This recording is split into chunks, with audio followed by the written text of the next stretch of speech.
안녕하세요. 웰에이징 매거진입니다. 오늘의 컨텐츠 시작합니다. 여러분의 혈관 속에 지금 이 순간에도 플라스틱 조각이 돌아다니고 있다면 믿으시겠습니까? 실제로 한 남자가 자기 피를 검사했더니 밀리리터당 70개의 마이크로 플라스틱이 검출됐습니다. 하지만 그는 단 하나의 습관으로 이 수치를 93%나 떨어뜨렸습니다. 이 영상을 끝까지 보시면 그 방법이 무엇인지, 그리고 왜 핀란드 사람들이 세계에서 가장 오래 사는지 알게 됩니다. 그 남자의 이름은 브라이언 존슨. 연간 수백만 달러를 자기 몸에 투자하며 노화를 되돌리겠다고 선언한 실리콘밸리의 억만장자입니다. 그런데 그가 수십 가지 첨단 시술 중에서 가장 강력한 건강 개입이라고 꼽은 건 놀랍게도 첨단 기술이 아니었습니다. 바로 사우나였습니다. 섭씨 93도의 드라이 사우나에 매일 20분, 일주일 내내. 그것이 그의 프로토콜이었습니다. 하지만 이건 빙산의 일각이었습니다. 90일간의 실험에서 벌어진 일은 의학계마저 놀라게 했습니다. 2025년 초 LA를 집어삼킨 대형 산불. 도시 전체가 유독가스에 뒤덮였습니다. 브라이언 존슨도 예외가 아니었습니다. 혈액 검사 결과 산불에서 발생한 독소들이 체내에 축적돼 있었습니다. 그래서 그는 사우나 프로토콜을 시작했고 23일 만에 그 독소들은 검출 불가 수준으로 사라졌습니다. 잠깐, 여기서 중요한 사실을 짚고 넘어가야 합니다. 독소 제보보다 더 충격적인 결과가 있었습니다.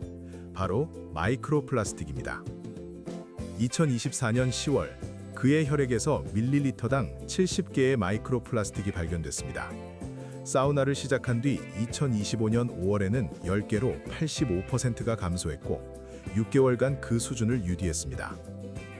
이후 측정에서는 최대 93%까지 감소해 전체 검사자 중 상위 1.6%의 청정도를 기록했습니다. 여기서 의문이 하나 생깁니다.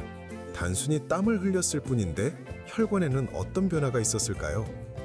결과는 놀라웠습니다.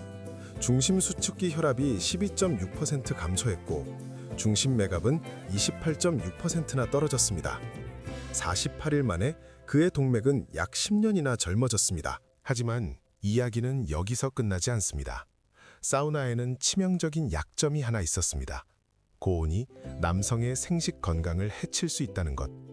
그래서 브라이언 존슨은 사우나를 하면서 사타구니에 아이스팩을 올려놓았습니다. 결과는 어떻게 됐을까요?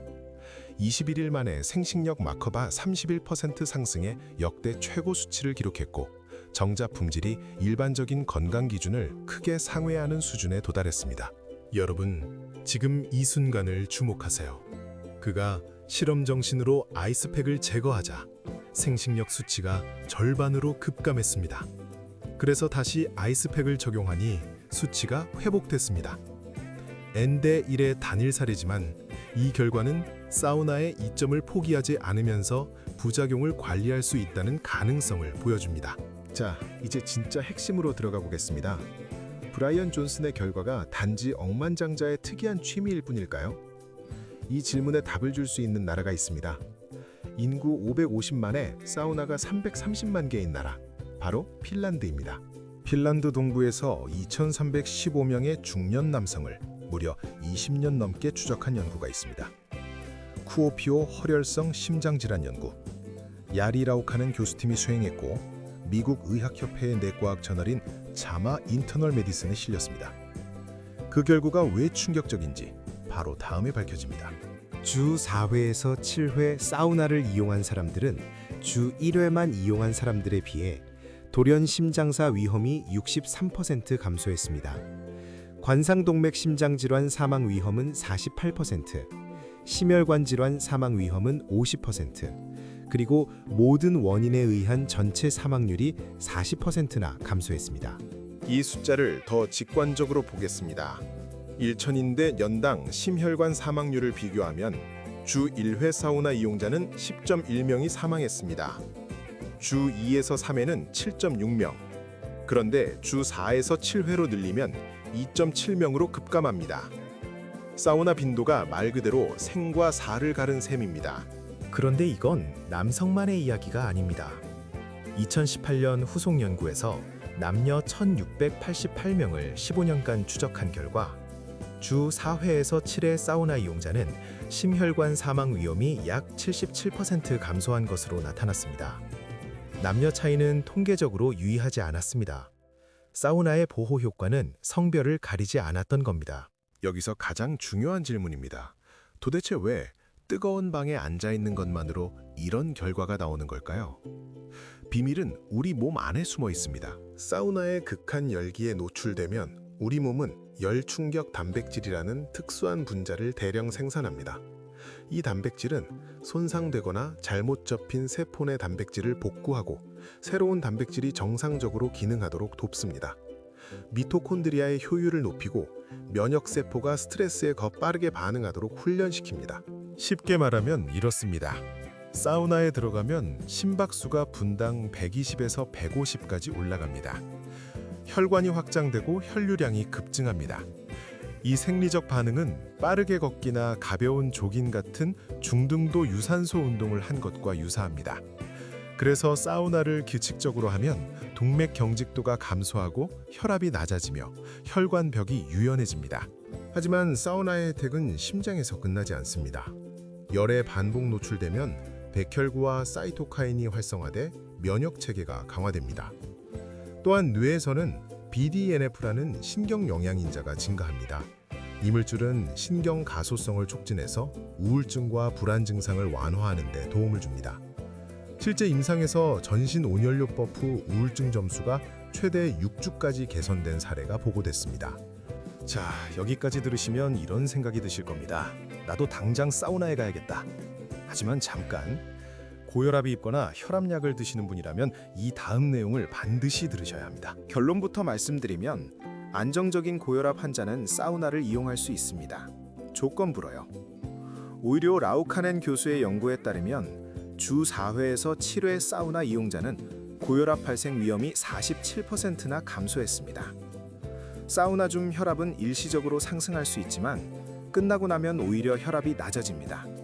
장기적으로는 혈압 감소에 도움이 됩니다. 하지만 여기서 반드시 주의해야 할 약물이 있습니다. 이뇨제를 복용하시는 분은 체액 손실이 사우나의 반환과 겹치면서 탈수 위험이 급격히 높아집니다. 베타 차단제는 심박수 상승을 억제해서 체온 조절 능력을 떨어뜨립니다. 그래서 약물 복용 후 1에서 2시간 이내에는 사우나를 피하시고 반드시 담당 의사와 상담하셔야 합니다. 여러분, 이것만은 꼭 기억하세요. 수축기 혈압이 180 이상이거나 이완기 혈압이 110 이상인 고혈압 위기 상태에서는 절대로 사우나에 들어가시면 안 됩니다. 불안전 협심증이나 최근 심근경색을 겪으신 분도 마찬가지입니다. 안전이 항상 최우선입니다. 안전하게 사우나를 시작하려면 5가지를 기억하세요. 첫째, 5분에서 10분 짧은 세션부터 시작해서 점진적으로 늘리세요. 둘째, 세션 전후로 충분한 물을 드세요. 셋째, 어지러움이나 호흡 곤란, 흉통이 느껴지면 즉시 중단하세요. 넷째, 만성 질환이 있다면 반드시 의사와 상담하세요. 다섯째, 음주 후 사우나는 절대 금물입니다. 물론 냉정하게 봐야 할 부분도 있습니다. 브라이언 존슨의 결과는 단일 사례입니다.